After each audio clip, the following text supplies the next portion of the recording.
Olá, muito boa tarde a todos, bem-vindos a mais um vídeo do canal Benfica 21. Bem, e depois de 12 dias sem vermos o nosso Benfica jogar, devido à paragem para as seleções, vamos então aqui fazer a antevisão do jogo desta noite, às 20h30 no estádio do Restelo, contra o Atlético. Trata-se da quarta eliminatória da Taça de Portugal. O Benfica foi no dia 9 de novembro, o último jogo, vem aqui de um empate, com sabor a derrota contra o Casa Pia.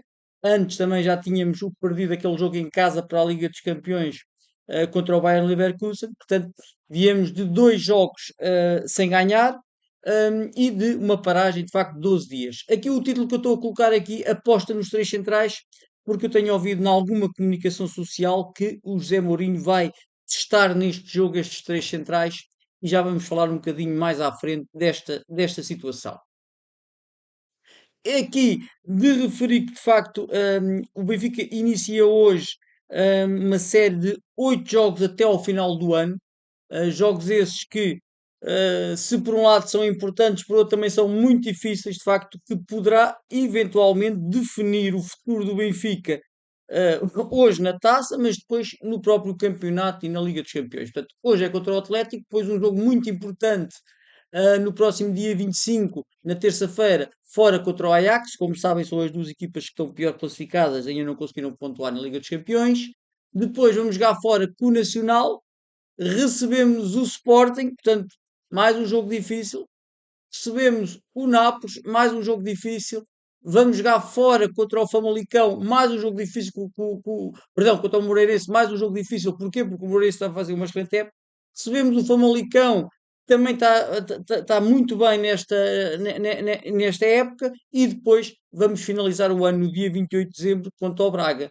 Eu diria que o jogo de hoje e eventualmente aqui o jogo contra o Nacional fora serão os que estão no nível de dificuldade mais baixa, mas depois reparem, jogar fora contra o Ajax, jogar em casa contra o Sporting, jogar em casa contra o Nápoles, jogar com o Moreirense, Famalicão e Braga são de facto jogos muito difíceis. E falando aqui do Campeonato Nacional, este Braga, Famalicão, Moreirense são equipas, além do Sporting, que estão na primeira metade da tabela. Portanto, são jogos, por um lado, muito difíceis e, por outro lado, muito importantes para o futuro do Benfica esta época. Depois, comparando aqui as duas equipas, comparando na medida do possível, obviamente que não são comparáveis, de facto. O Atlético está, portanto, na Liga 3, Série B, está em sétimo lugar, não está de facto a fazer uma época por aí além. Tem no total da época 12 jogos, 5 vitórias, 2 empates e 5 derrotas, 12 golos marcados e 8 sofridos. Já passou duas eliminatórias da Taça de Portugal. Tem uma porcentagem de vitórias de 42%, tem uma média de um gol marcado por jogo e 0,67 sofridos. O valor do plantel são 610 mil euros, que dá uma média de 25 mil euros por jogador. O jogador em melhor forma é o guarda-redes, o Fábio Ferreira, que eu acho que não vai jogar, acho que não é ele que tem jogado nas eliminatórias da taça, mas vamos ver. É o jogador que, por um lado, está em melhor forma. Ter 8 gols sofridos em 12 jogos parece-me que não é muito mau. Ele vale 175 mil euros, portanto é de facto longe um jogador que vale mais. Média de idades da equipa 26 anos e média de alturas 1,82 m. Benfica, bem, o Benfica tem piorado aqui os seus resultados, principalmente nos últimos dois jogos, que a derrota na Liga dos Campeões e com o empate para a Liga. Portanto, tem 22 jogos, 13 vitórias, 5 empates e 4 derrotas. Temos uma percentagem de vitórias de 59%. De facto, está muito longe do que temos feito noutras épocas. Portanto, já temos 5 empates e 4 derrotas esta época. 36 golos marcados e 14 sofridos, 1,64 média de golos marcados, muito aquém também de um passado relativamente recente, e 0,64 golos sofridos aqui. Parece-me que não envergonha, por assim dizer. O valor do plantel mantém-se, 390 milhões, que a dividir por 33 jogadores, que é o que está considerado no 0-0, dá uma média de 11,8 milhões de euros por jogador. O jogador que mais valioso, segundo o 0-0, é o Pavlidis com 40 milhões. Depois, média de idades 23, mais novos de facto aqui com os jogadores isto em média, os jogadores do Atlético, e média de altura 1,83, ali muito parecido. De referir aí que o jogador em melhor forma, estou-me de facto a colocar aqui qual era o jogador em melhor forma, que de facto não há nenhum jogador agora que tenha sobressaído, na verdade. Na verdade, de facto, é essa. Coloco o Enzo Barrenechea, porque de facto tem sido muito criticado. Eu próprio preferia ver ali o Florentino naquela posição. São jogadores completamente diferentes, cada um tem as suas valências, mas aí eu sou um bocadinho suspeito de falar nisso, porque preferia de facto ver o Florentino. Mas de referir aqui uma coisa que o Florentino não era boa e que o Barrenechea, ele tem 93% de passos certos. É o jogador do Benfica com mais passos certos, o jogador do Benfica com mais percentagem de passos certos. A verdade é essa, mas também de referir que muitos dos passos são para o lado ou para trás. Indo aqui aos aspectos positivos e negativos deste jogo, portanto, aspectos positivos, estamos já contra o Atlético, de certeza que vai dificultar a tarefa ao Benfica, mas é uma equipa da Liga 3. O jogo nem sequer é em casa do Atlético, é no Restelo, ou seja, mais uma ajuda de facto para que o Benfica faça aqui a diferença e ganhe o jogo. Oportunidade para testar os três centrais que já falamos há bocadinho e que vamos falar um bocadinho mais à frente. Oportunidade para talvez dar minutos ao Manu que ele bem precisa. E de facto este é o jogo, diria eu, menos complicado para ele começar a ganhar ritmo. Oportunidade também para dar oportunidade a alguns jovens devido às lesões do Luca Bacchio, não sei até que ponto o próprio Pavlidis, o Sadakov, eu penso que vão jogar, mas se calhar não os 90 minutos, devido à sobrecarga de jogos que têm tido e há algumas lesões, umas mais graves do que outras. Então eu diria que poderá haver aqui a oportunidade do João Rego, talvez, de jogar a titular e depois de entrar o Ivan Lima e não sei se o Gonçalo Moreira foi ou não convocado para este jogo no Restelo. Aspectos negativos. Já vamos em dois jogos sem vencer, além de 12 dias sem jogar, pois muitos jogadores ausentes nestas últimas semanas e que vieram de facto com mazelas. Lá está o Sudakov, o Pavlidis, o Lukaku que veio mesmo lesionado.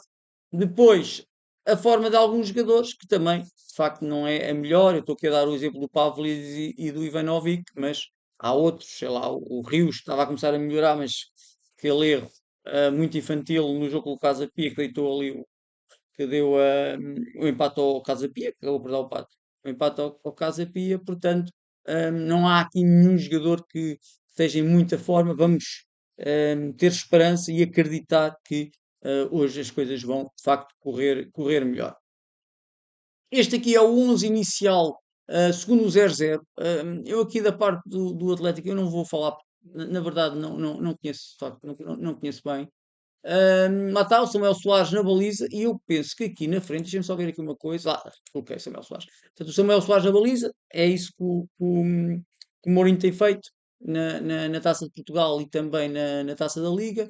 Depois aqui os centrais, estão aqui o António Silva e o Tomás Araújo, eu tenho dúvidas se o Otamendi não vai jogar, eu penso mesmo que o Otamendi vai jogar. Laterais, Dedic e Dal. Também parece-me que não vai haver surpresas aqui. Barreira cheia e Rios no meio campo, também não há surpresas aqui. E depois aqui para a frente é que o Austin, aqui na direita, também não me parece, saindo o Luke Bacchio, o Austin é a opção talvez mais lógica, diria eu. E depois é que é aqui Prestiani na esquerda, João Veloso, Ivanovic, é que eu tenho aqui algumas dúvidas. De facto, o João Veloso não tem sido titular, o Ivanovic não tem sido titular, o Prestiani tem sido alguns jogos titulares, mas seria de facto aqui muitas alterações para este jogo e não estou a ver que o Mourinho queira arriscar assim tanto, pelo menos no início do jogo. Este é o 4-3-3 que eu aposto, que eu acho que o José Mourinho pode fazer, ou seja, voltar aqui o António Silva à titularidade, não por forma de castigar o Tomás Araújo, não, mas numa ótica de rotatividade. António Silva também não jogou na seleção, se calhar até por forma de o motivar. António Silva e Otamendi penso que vai jogar, ele quer jogar os jogos todos e o Mourinho parece que aceita isso. Samuel Soares na baliza, Dedic e Chidal nas laterais, Barrenechea e Rios continuam aqui e depois o Sudakov mais à frente, nas alas o Prestiani na esquerda, o Orsens na direita e o Pavlidis na frente. Em relação ao último jogo, é a saída do Luke Bacchio, o Orsens vem aqui para o lado direito e entra o Prestiani para o lado esquerdo. Agora, e é o que eu vou falar aqui a seguir, é se eventualmente o José Mourinho colocar três centrais como tem vindo em alguma comunicação social.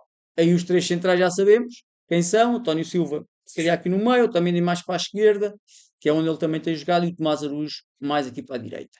Os laterais continuavam a ser o mesmo, Dedic à esquerda e Dal, Dedic à direita e Dal à esquerda, mas um bocadinho mais avançados no terreno. E depois aqui é que começam as maiores dúvidas. Eu diria que aqui, se calhar, o Rios iria descansar um pouco, descansar aqui entre aspas, porque também veio das seleções, fez viagens e se calhar faz falta de facto um banho de suplentes, podemos dizer assim, uma espécie de banho de humildade barra suplentes. Então ficaria a fazer dupla aqui o Barrenechea e o Austin, até porque o Barreiro, segundo o José Mourinho, não está bem. Eu peço desculpa, que é o meu cão que está aqui a ladrar, o Kiko. Deve estar a passar alguém na rua e peço imensa desculpa.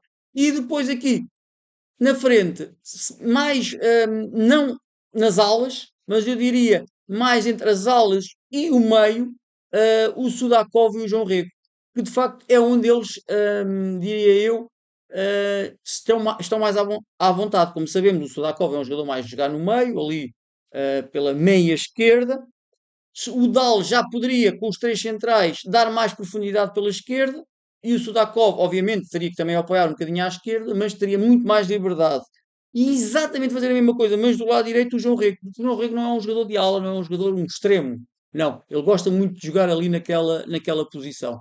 Então estes dois jogadores apoiariam mais o Pavlidis por dentro, dando mais espaço aos laterais. Parece uma boa distribuição de jogadores em campo. Não sei até que ponto isso será verdade. Vamos ver, estou ansioso. Por um lado, estou ansioso para saber este 11 inicial, quem é que vai para o banco de suplentes, tudo, e obviamente estou com muita vontade de ver o Benfica depois destes dias de ausência. Vamos ver como é que vai correr. Eu depois vou tentar fazer aqui com a maior brevidade possível o balanço do jogo e vamos ver se arrancamos aqui para esta parte final, muito importante, esta parte final do ano. Um abraço a todos. Pedir-vos o habitual, caso tenham visto aqui o vídeo até ao fim, para subscrever o vídeo, que é completamente gratuito, colocar os vossos gostos, as vossas sugestões, as vossas críticas e, muito importante, partilhar com amigos que também gostem também aqui do canal e dos vídeos sobre o nosso Benfica. Um abraço a todos. Obrigado.